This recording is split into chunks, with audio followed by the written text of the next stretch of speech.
Assalomu alaykum do'stlar, hormatli tuzumchilar. Istanbulda metrosini kimgadir qiziq bo'lsa, shuna qo'yib yuboraman. Mana qaranglar, eshigi hali metro bo'lib kelib to'xtamadi, hozir ham to'xtadi.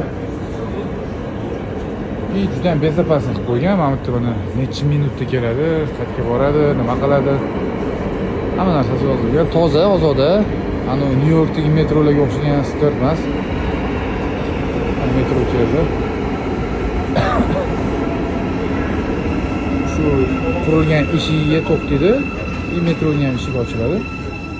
Bezopasnost uchun qilingan. Hozir ichini ham ko'rsatamiz sizlarga.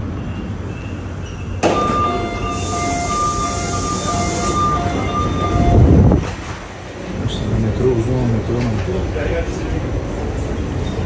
Oxirigacha. Vagonlar uzilmagan.